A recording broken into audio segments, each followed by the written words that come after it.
하나님, 이 시간 귀한 말씀 허락해 주심에 감사드립니다. 말씀 함께 나누는 이 시간, 성령께서 각 사람의 심령 가운데 내주하시고 조명하여 주셔서 말씀의 참뜻을 밝게 깨달아 알게 하시고 이 말씀 따라 살아갈 수 있는 용기와 지혜와 믿음도 더하여 주옵소서. 예수 그리스도 이름으로 기도합니다. 아멘. 할렐루야.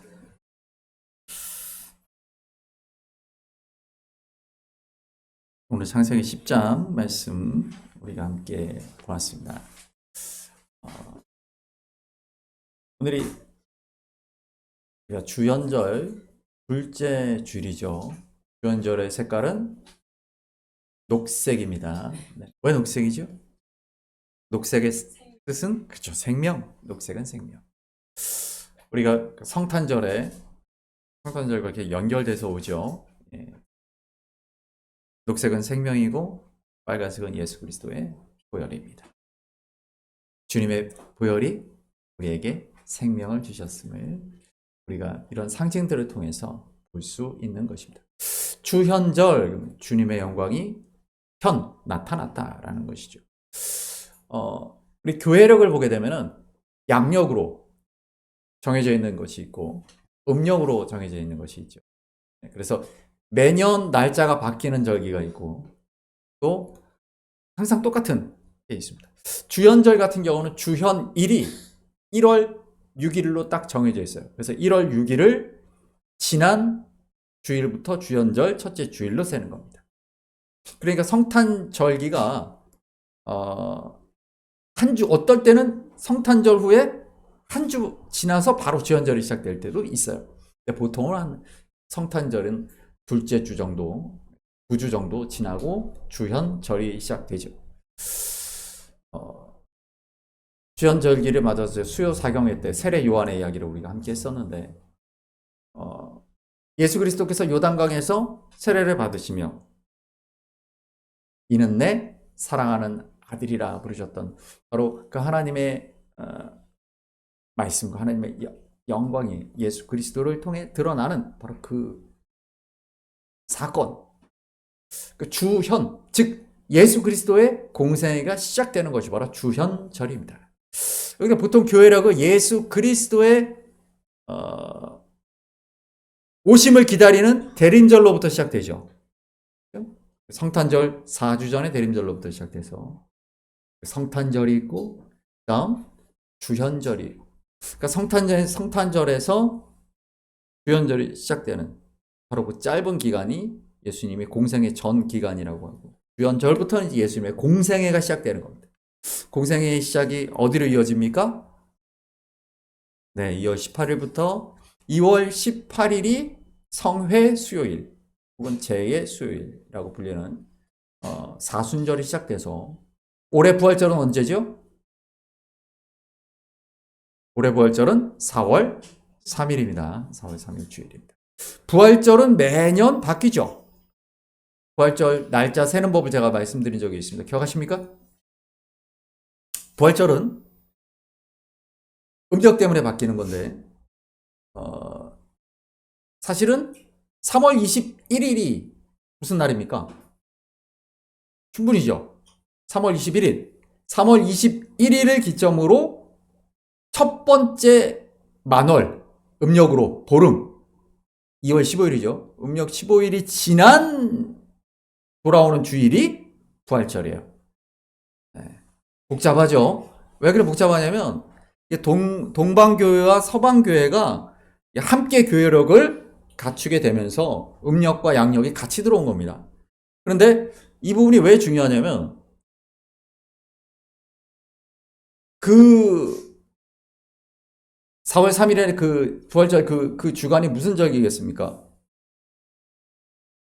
유대인들의 절기하고 같거든요.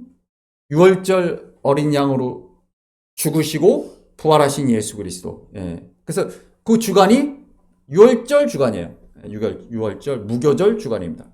그러니까 우리의 고난 주간, 우리 성금요일 주님이 십자가에 못 박히시다. 그때가 6월절인 거예요.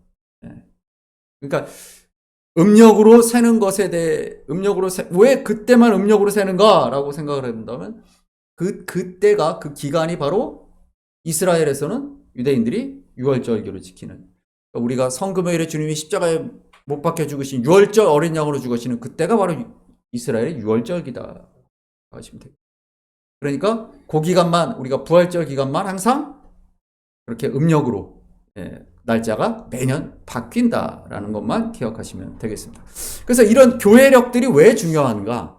바로 예수 그리스도의 생애를 우리가 1년마다 그 사이클을 돌아가면서 주님이 나를 위해 이 땅에 오시고 어떻게 사역하셨고 어떻게 나의 죄를 사하셨으며 또한 우리의 오늘 나의 삶 가운데 주님이 승천하시며 성령을 보내주시고 성령이 나와 함께 하시는 그 모든 역사들을 속에서 우리가 살아가기 위해서 교회력을 지키는 것입니다. 생명 살림의 역사를 위해서 주님이 오신 바로 주연절의 시작, 나에게 생명을 주시기 위해서 주님이 일하시는 시간입니다. 주님 병자를 치유하시고 죽은 자를 살리시고 그런 놀라운 역사가 이 주연절에 벌어지는 역사들입니다. 여러분, 교회력을 단순한 교회의 그런 어떤 절기나 행사들로 우리가 생각하지 말고, 이 기간에는 우리가 어떤 말씀을 묵상하고 또 주님의 발걸음과 함께 주님과 함께 동행하는 그러한 묵상의 시간을 가지시면 우리 삶에, 우리 신앙에 큰 유익이 있을 줄 믿습니다. 지난주에 했어야 되는데 지난주에 설교 말씀이 길어서 제가 오늘 말씀드립니다. 오늘 창세기 10장 말씀을 우리가 함께 봤는데요. 5절 말씀 한번 같이 읽어보겠습니다. 10장 5절 말씀입니다. 읽습니다. 이들로부터 여러 나라 백성으로 나뉘어서 각기 언어와 종족과 나라대로 바닷가의 땅에 머물렀더라. 아멘. 그렇습니다. 이제 노아 홍수가 끝나고 나서 하나님이 9장 1절에서 주셨던 말씀, 생육하고 번성하여 땅에 충만하라. 자, 이 명령이 처음에 인간을 창조하셨을 때 주셨던 명령이죠. 그러니까 노아의 방주 그 사건은 무엇입니까? 하나님의 재창조 사건이죠. 그러니까 다시 창조의 동역자로 다시 우리가 소명을 받았던 바로 그때입니다. 그러니까 생육하고 번성하여 땅에 충만하기 위해서는 어떻게 하겠습니까? 나뉘어서, 이게 그 얘기입니다. 나뉘어져라 라는 얘기죠. 히브리 원어의 말씀을 보시게 되면 파라드라는 단어인데요. 파라드. 그러니까 나뉘어지다라는 건데, 이 나뉘어지다라는 이 말이 갖고 있는 건 뭐냐면 그냥 이렇게 뚝 잘라서 분열되다 혹은 찢어지다 뭐 이런 뜻이 아닙니다. 그런 뜻이 아니고, 그림을 보여주시면 나무에 가지들이 이렇게 뻗쳐나가지요. 뻗어나가지요. 이걸 파라드라고 하는 겁니다. 그러니까 나뉜다라고 하는 것이 그냥 뚝 분열된다 이런 뜻이 아니고, 나무의 가지가 왜 나눠집니까? 가지가 나눠져서 어떻게 됩니까? 이 가지마다 꽃이 피고 열매를 맺는 거죠. 그걸 위해 갈라지는 겁니다. 그렇죠? 열매를 위해 갈라지는 겁니다. 갈라짐으로 광합성도 하고 살아가기 위해서죠. 그러니까 나뉘어짐은 이 나무의 목적이에요. 왜요? 열매를 맺기 위해서. 그러니까 생육하고 번성하여 땅에 충만하라. 그 말을 담고 있는 게 파라드라는 단어입니다. 그런데 여러분, 창세기 11장 4절 보면 그 유명한 바벨탑 사건이 나오는데, 바벨탑이 왜 문제인가? 한번 읽어볼까요? 또 말하되, 자, 탑을 건설하여 그 탑 꼭대기를 하늘에 닿게 하여 우리 이름을 내고 온 지면에, 아멘. 우리가 다음 주일에 이 11장 바벨탑 이야기를 좀 길게 할 겁니다만, 오늘 이 10장과 11장이 왜 어떻게 연결되는가를 제가 설명드리려고 합니다. 바벨탑의 가장 중요한 목적, 바벨탑을 만들었던 사람들의 가장 중요한 목적이 뭡니까? 흩어짐을 면하자. 그러니까 모여있자. 우리 모여있자. 그런 것이죠. 근데 모여있자라는 이 인간들의 생각은 하나님의 계획과 반대죠. 하나님은 파라드, 흩어져서 나뉘어서 생육하고 번성하고 충만하라가 하나님의 계획이었단 말이에요. 여러분, 왜 노아의 그 홍수가 왜 홍수 심판이 왜 일어났습니까?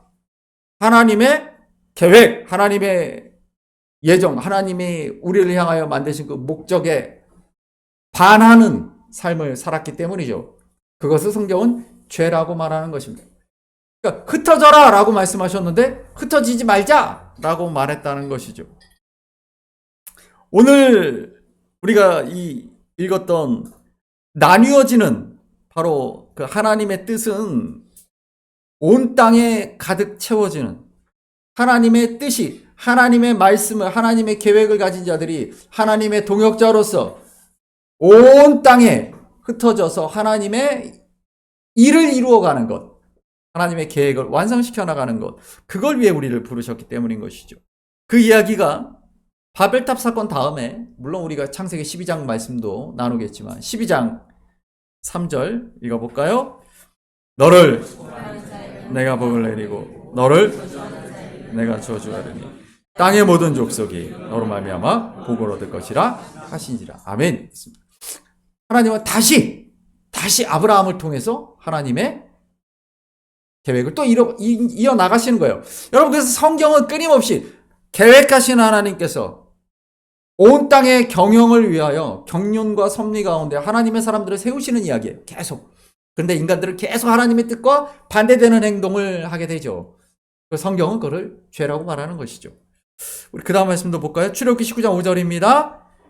세계가 다 내게 너희가 내 말을 잘 듣고 내 언약을 지키면 너희는 모든 민족 중에서 내 소유가 되겠고 6절 너희가 이 말을 이스라엘 자손에게 아멘. 우리가 제사장으로 하나님께서 우리를 부르셨다. 하나님과 세상을 중보하는 하나님의 뜻을 이루어가는 중요한 소명자로 우리를 부르셨다라고 말합니다.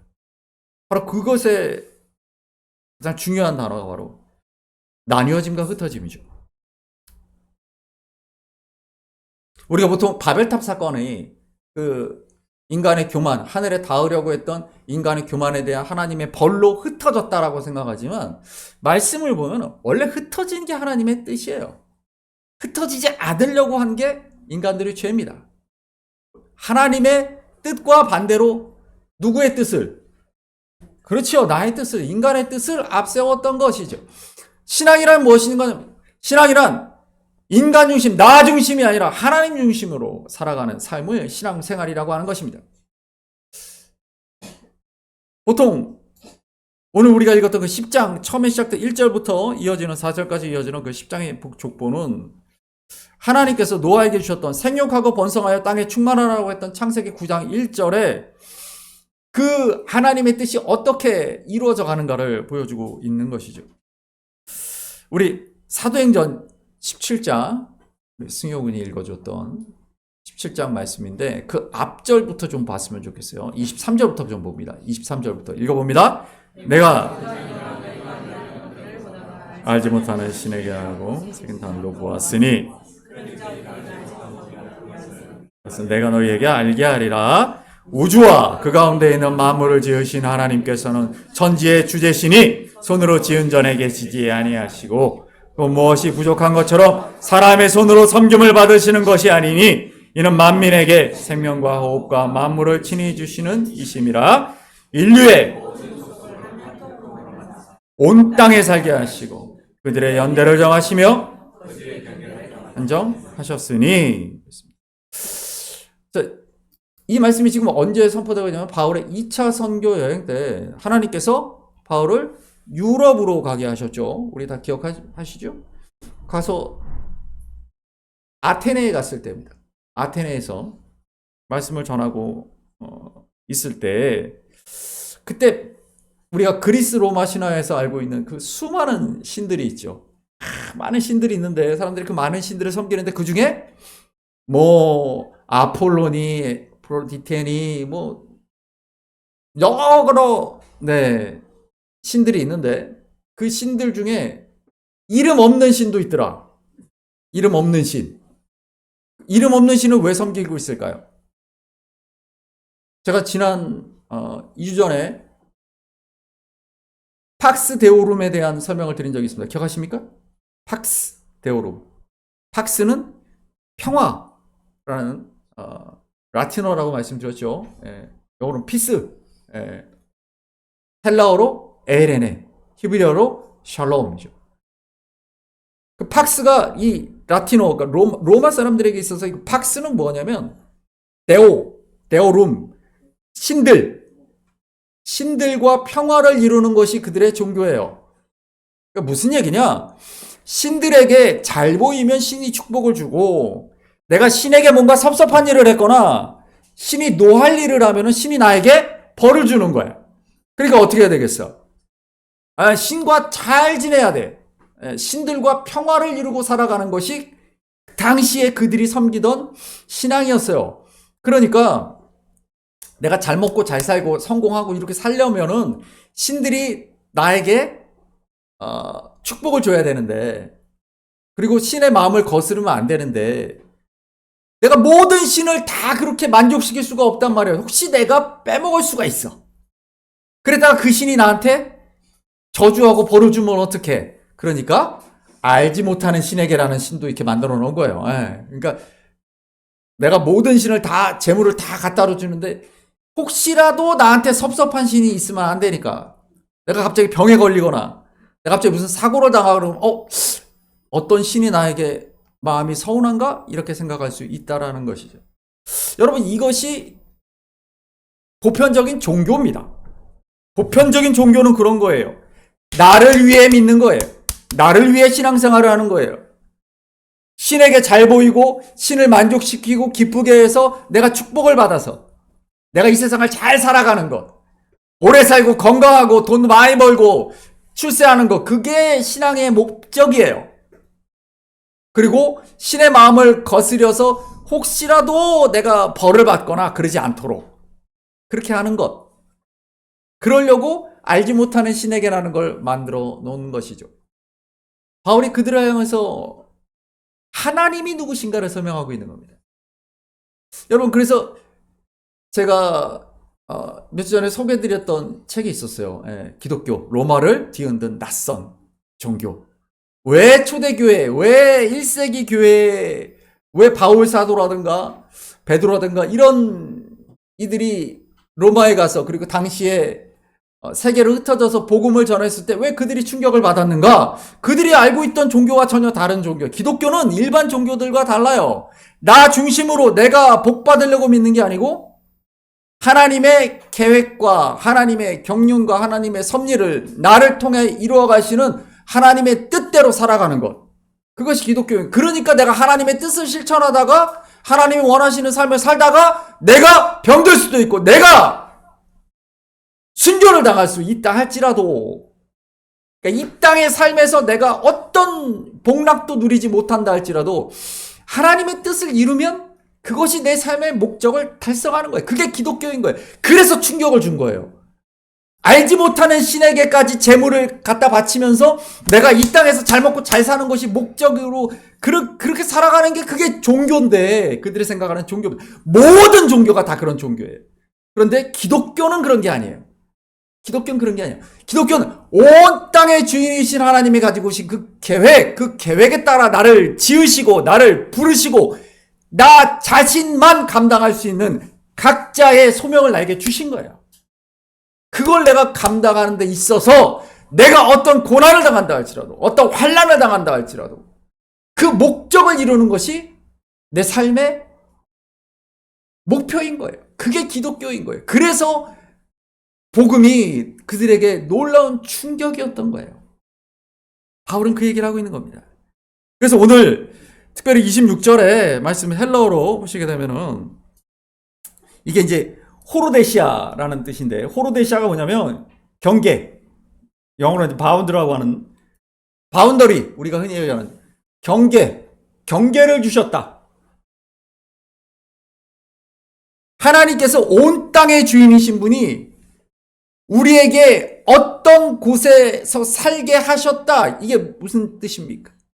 하나님이 나를 그곳에 보내셨다라는 뜻이에요. 우리 윤진 이제 영도에 가잖아요. 예. 영도를 하나님께서 우리 윤진에게 그곳에 가서 할 일이 있다라고 거기에 호로데시아 경계를 주셨다는 거예요. 우리 은혁 경주에 가잖아. 예. 경주는 이제 은혁이 땅이에요. 거기에 경계를 정하셨어요. 호로데시아를 거기 주셨어요. 거기로 보내셨다. 그러면 그곳에서 은혁이가 할 소명이 있는 거예요. 누구나 마찬가지입니다. 온 땅의 주인이신 하나님께서 그분이 경영하시는 그분의 경륜과 섭리 가운데 우리를 어디에 보내신다 하면 그곳에 내가 감당해야 될 사명이 있기 때문입니다. 27절 말씀도 볼까요? 읽습니다. 이는 사람으로 혹 하나님을 더듬어 찾아 발견하게 하려 하심이로되 그는 우리 각사는 멀리 계시지 아니하도다. 이 바울 사도가 이야기한 중요한 거, 하나님을 우리가 흔히 이런 얘기들을 많이 합니다. 하나님을 예수 그리스도의 복음을 듣지 못한 사람들은 어떻게 합니까?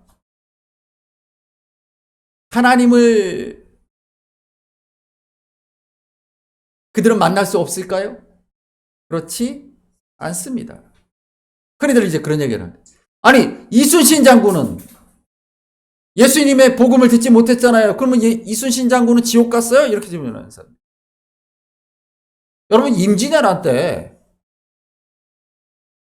우리나라를 침략한 왜군들이 들고 왔던 그 깃발들, 덕천가강인가요? 그 깃발, 그 장수의 깃발에 십자가가 그려져 있었어요. 그 사람, 먼저 기독교가 먼저 들어갔고, 천주교가 먼저 일본에 들어갔거든요. 그 기독교 신자였어요, 그 사람은. 그 기독교 신자인 장군이 군대를 끌고 왔어요. 우리 노량해전에서 이순신 장군이 전사했던 그 전투를 했던 그 일본 외장이잖아요. 그 사람은 크리스찬이었어요. 이순신 장군은 크리스찬이 아니죠. 그러면 그 전쟁은 일본이 이겼어야 돼요? 아니에요. 여러분, 그런 게 아닙니다. 여러분, 기독교의 깃발을 들고도 나쁜 일을 했던 사람들이 얼마나 많습니까? 그게 중요한 게 아니에요. 하나님의 뜻이 이루어지는가가 중요한 것이죠. 여러분, 이 말씀은 우리가 흔히 자연계시라는 말로도 신학자들이 표시하는데, 하나님이 이 세상에 살아가는 사람들은 다 하나님을 찾을 수 있다라는 얘기예요. 하나님은 그렇게 하셨다. 제가 지난주에 하늘에 대한 설명도 드렸지만, 하늘을 두려워하는 마음을 주시고 하나님의 뜻대로 살아가게 하셨다. 그러면 예수 그리스도의 복음은 무엇인가? 우리가 예수 그리스도의 복음, 그 십자가의 그 의미가 무엇이겠습니까? 나로 하여금 하나님이 주시는 소명을 깨닫게 하는 거예요. 하나님의 뜻대로 하나님께서 세상을 경영하셨지만 복음을 알지, 예수 그리스도의 십자가 복음을 알지 못했던 사람들은 그게 자기의 소명인지 모르고 살아갔죠. 예수 그리스도의 복음은, 십자가의 복음이라는 것은 무엇이냐면 온 지요를 향하여 하나님이 주시는 소명을 깨닫게 하시는 거예요. 그게 하나님의 때를 따라 세상을 경영하시는 방법이에요. 그러니까 세종대왕은 지옥 갔습니까? 천국 갔습니까? 물어볼 필요가 없어요. 하나님은 온 땅의 주인이신 하나님의 경영에 따라 움직이시는 거예요. 오늘 우리에게 주시는 복음은, 십자가의 복음은 오늘 우리가 감당해야 될 소명인 줄 믿습니다. 그러니까 그런 이야기들의 논쟁에 그렇게 소모적인 논쟁에 빠질 필요가 없어요. 바울 사도가 이야기하는 건 뭐냐면 하나님의 뜻이, 온 땅의 주인이신 하나님의 뜻이 이제 이루어진다라는 거예요. 그리고 그들이 그때까지 잘못 생각했던 믿음. 사진을 보여주시면, 네, 아레오바고, 예, 바로 여기서 벌어지는 이야기입니다. 이 사건이 창세기 17장 아테네, 여기 아테네죠. 아레오바고, 아레스의 바위라고 하는 이곳인데 여기에 보통 사람들이 많이 모여서 이 아래에서도 막 그 얘기를 듣고 막 이런 모임하는 곳이었어요. 여기에 많은 사람들 앞에서 바울이 이야기하는 것이죠. 그 다음 사진을 보여주시면요, 여기는 로마입니다. 로마의 판테온입니다. 판테온. 유나, 판테온 들어봤어? 판테온? 여기는 흔히 만신전이라고 불러요. 그러니까 모든 신이 여기 다 있다. 이런 얘기를 하는 거예요. 이 판테온에 들어가면 여기 이 안에 들어가 보시면 그 다음 사진 보여주십시오. 네. 이 사진 여러분 많이 보셨을 거예요. 네. 여기 가보신 분. 아, 박영수 선생님 가보셨어요? 찬호님도 가보셨습니까? 네. 여기 그 밑에 그 중심 이렇게 표시해 놓은 거 보셨죠? 예. 거기가 원래는 옛날에는 이게 뭐 건축적인 어떤 기술로 구멍이 뚫려 있지만 비가 내려도 비가 들이치지 않는다. 라는 전설이 있는 곳이었습니다. 많은, 예. 어떻게 장로님 날이 맑을 때 가셨습니까? 그럼 확인을 못 하셨을 텐데. 저 이제 로마에 일주일 있으면서 굳이 비 오는 날 가봤습니다. 예. 비가 좀 내렸던 날 갔더니 비가 내립니다. 비가 떨어지더라고요. 예. 그건 전설이었던 것으로. 예. 이 판테온은 나중에 이제 15세기, 16세기 때는 이제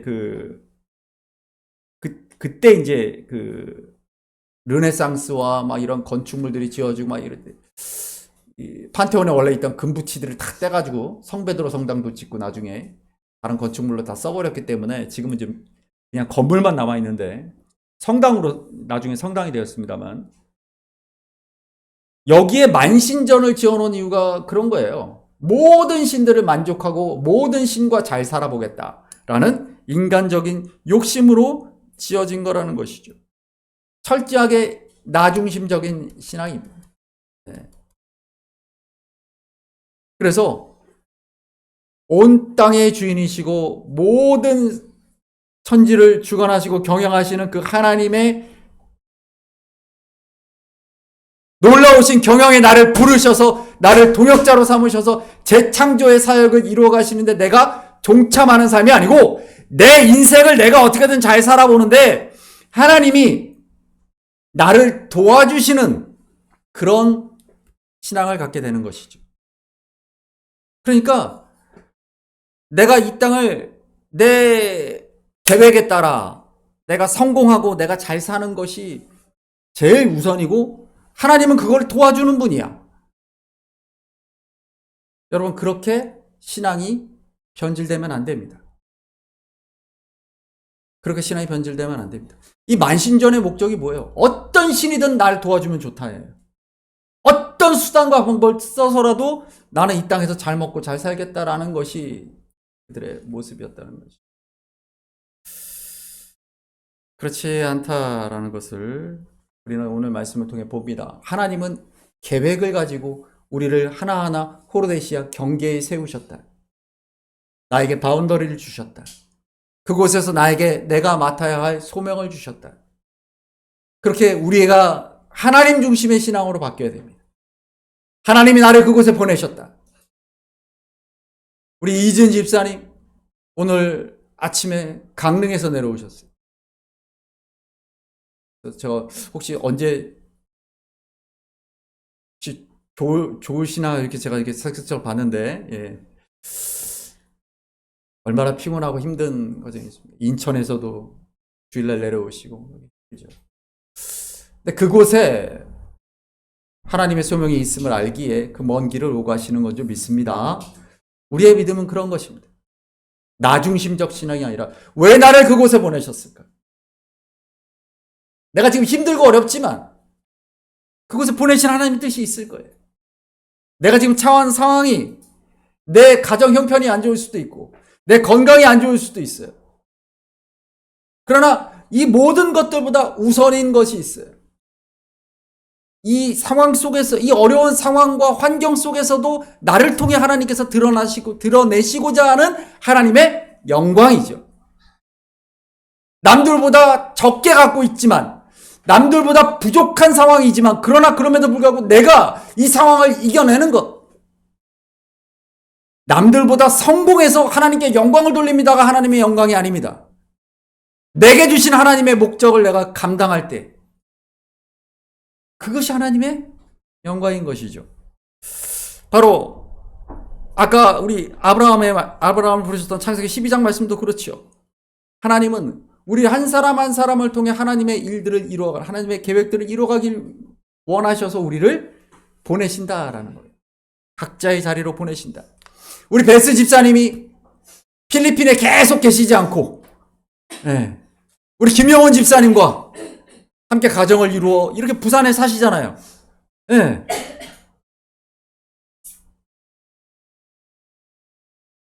한국이 물론 좋아서 그런 것도 있겠지만, 우리 에론, 어제 농구하러 가다가 저와 만난 에론, 네.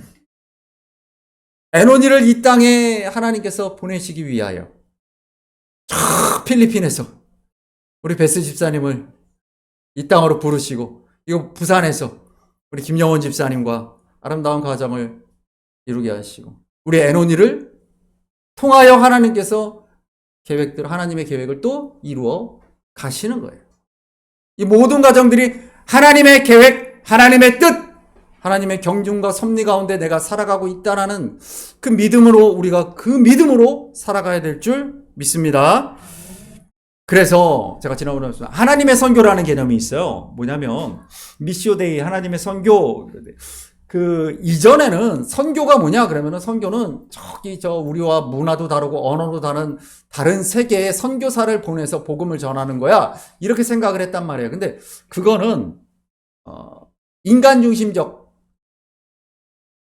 교회 중심적 사고예요. 그렇게 생각하면 안 되고, 성경적인 사고는 뭐냐면, 성경적인 관점은 뭐냐면, 하나님은 끊임없이 보내시는 분이다. 아까 우리가 창세기 10장에서 봤을 때부터, 아니 창세기 1장에서 인간을 창조하셨을 때부터 하나님은 인간을 목적을 가지고 주시고 소명을 주시는 분이다.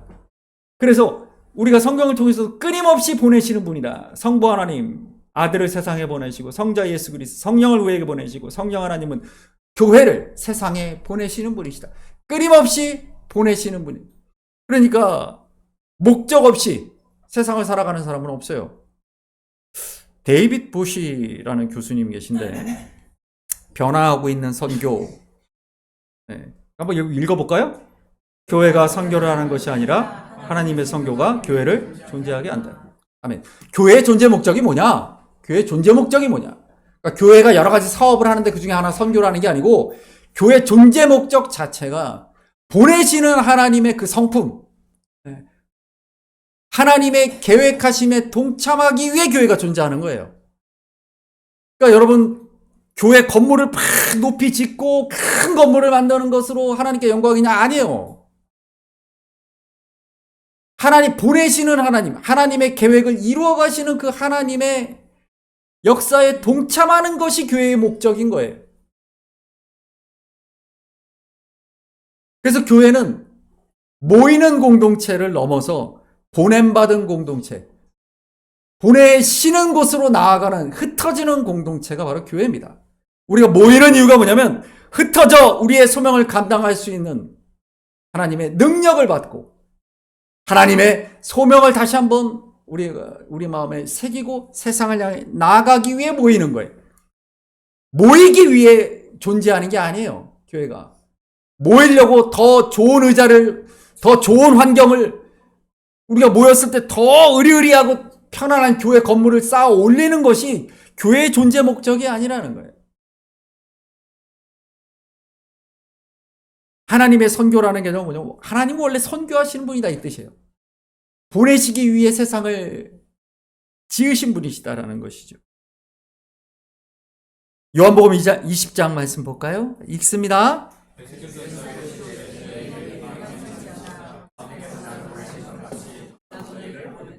마태복음 28장 19절 20절입니다. 그러므로 아버지와 아들과 성령의 이름으로 세례를 베풀고, 베드로전서 2장 9절, 그러나 너희는 거룩한 나라요 그의 소유가 된 백성이니 이는 너희를 어두운 데서 불러내어 그의 빛으로 하시니 아름다운 덕을 선포하게 하려 하십니다. 아멘.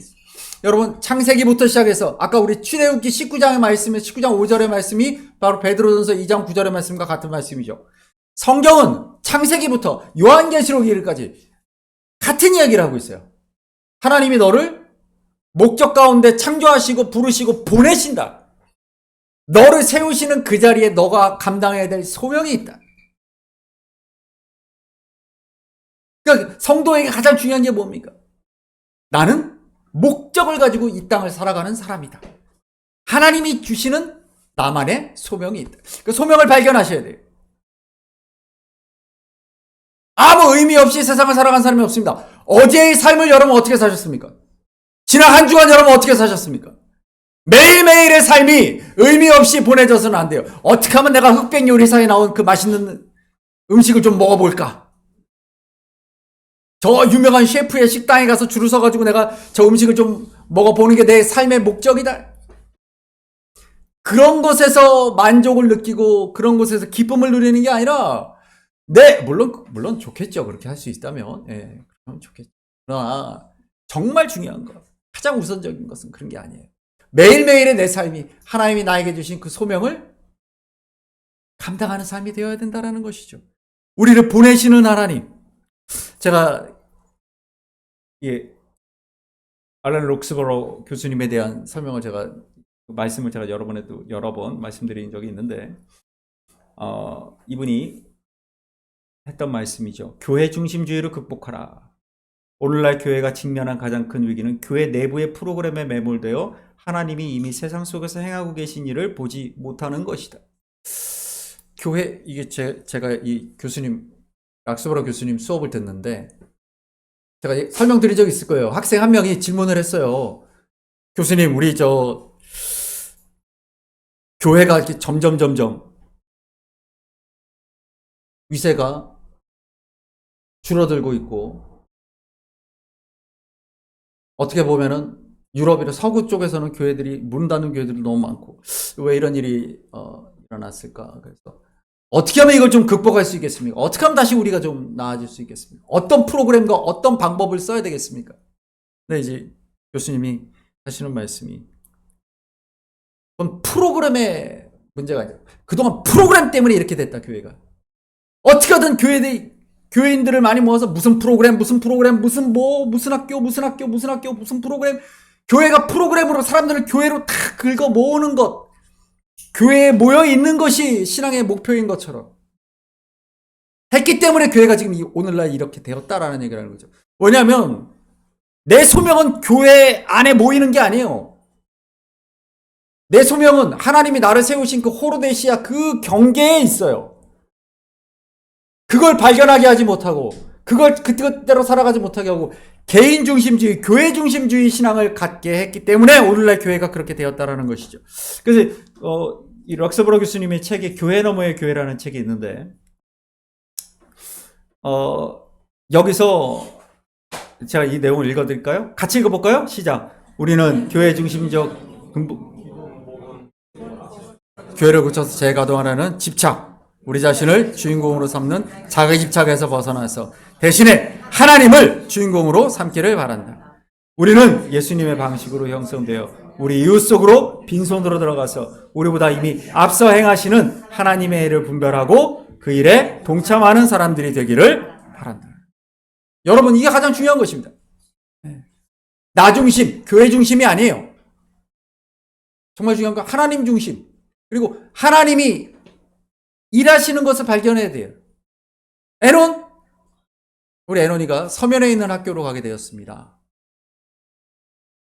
하나님은 서면에서 일하고 계시는데 에논이가 그 하나님의 일을 발견해야 돼요. 나에게 맡기시는 일이 무엇인가를 발견해야 돼요. 그리고 그 일에 동참해야 돼요. 그것이 우리 인생의 쓰임새, 내 인생의 쓰임새, 내가 이 땅을 왜 살아가는가.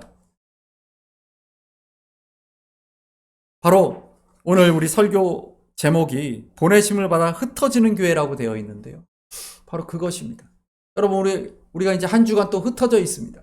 흩어져서 각자 세우시는 그 호르데시아에서, 하나님이 세우시는 그 경계에서 하나님이 나에게 맡기시는 일을 발견해내고 그 일을 감당해야 될 줄 믿습니다. 여러분, 말씀을 우리가 베드로전서 2장 11절 말씀 한번 읽어볼까요? 시작. 사랑하는 자들아, 거류민과 나그네 같은 너희를 권하노니 거슬러 싸우는 육체의 정욕을 오타가 났네요. 죄송합니다. 거류민이라고 되어 있는 이 단어가 영어로는 어떻게 되는가? 우리 영어 성경에 보면 이 거류민을 번역한 단어가 뭡니까? 이거 어떻게 읽습니까? 에일리언이 뭡니까? 외계인. 우리는 그 외계인이라고만 읽지만 사실은 이방인이라는 의미도 있어요. 같은 의미입니다. 이게 성경이 이 말이 왜 이렇게 번역이 되었을까? 파로이코스라는 이 거류민이라는 말이 성도가 어떤 사람인지를 분명히 보여주는 거예요. 여러분, 은서는 에일리언이야. 오! 입속에 입이 막 이렇게. 성도는 이 땅의 에일리언으로 살아가는 삶이에요. 그러니까 이 땅 사람과 달라요. 이 땅이 내 땅이 아니에요. 근데 왜 이 땅에서 뿌리를 내리고 이 땅에서 세상 사람처럼 살려고 합니까? 남들처럼 살려고 합니까? 제가 금요일에도 말씀드렸죠. 남들처럼 살아가는 게 목적이 아니에요. 남들은 이렇게 하는데 어떤 분들이 목사님 남들 다 하는 결혼도 아직 못 하시고 저를 불쌍하게 보시는 분들이 계세요. 노예를 갔더니 노예 만나시는 장로님들이 저한테 이제 그런 얘기를 하시거든요. 남들이 다 결혼했으니까 결혼을 못하면 불행한 겁니까? 아니에요, 여러분. 남들이 아파트 사는데 나는 아파트 못 살면 불행한 겁니까? 남들처럼 못 사는 게 불행한 게 아니에요. 한 사람 한 사람에게는 우리 그리스도인들은 이 땅을 에일리언처럼 살아가는 사람들이에요. 이 땅을 하나님 주신 소명을 내가 감당하느냐 못하느냐가 중요한 거예요. 내가 이 땅을 몇 년 살아가느냐, 화장실 몇 개 있는 집에서 살아가느냐가 내 삶의 성공과 실패를 정하는 게 아니라는 거예요. 에일리언처럼 살아가는 겁니다, 이 땅을. 그래서 에베소서 2장 19절 말씀 볼까요? 읽습니다. 그러므로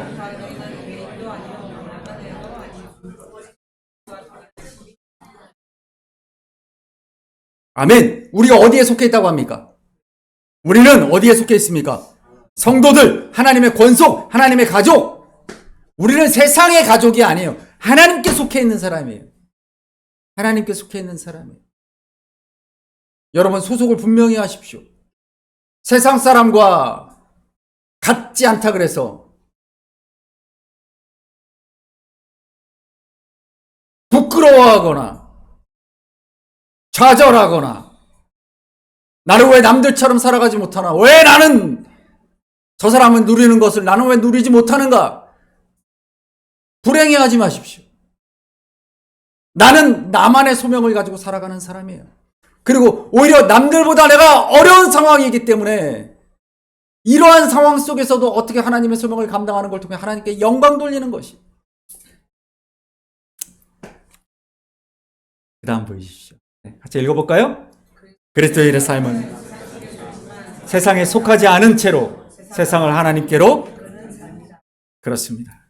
여러분, 교회는 세상으로부터 불러냄을 받은 사람들, 에클레시아라는 헬라어 뜻 그 자체가 그렇습니다. 불러낸 사람들, 동시에 세상을 향해 보냄받은 사람들입니다.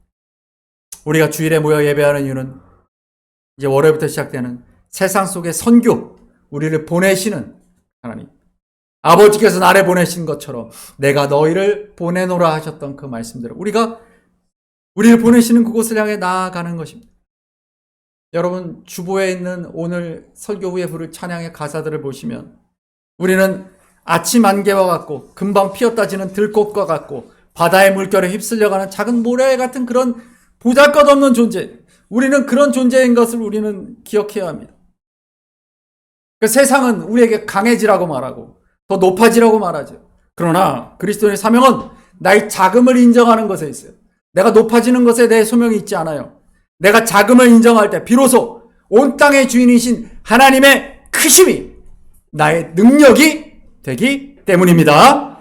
세상을 변화시키는 힘은 나의 유능함이 아니라 나를 붙들고 계시는, 나와 함께 하시는 하나님의 크신 하나님의 능력에서 나오는 줄 믿습니다. 내가 누구인가를 기억할 때 내가 무엇을 할 것인가를 볼 수 있습니다. 이토록 작고 보잘것없는 우리를 기억하시고 우리의 이름을 불러주시는 하나님, 그분이 우리를 통해 놀라운 일을 이루실 줄 믿습니다. 이제 온 땅의 주인이신 그 하나님과 함께 이 확신을 가지고 세상으로 나아가 소명을 감당하시는 저 여러분 되실 간절히 소망하며 축원합니다. 찬양하시겠습니다.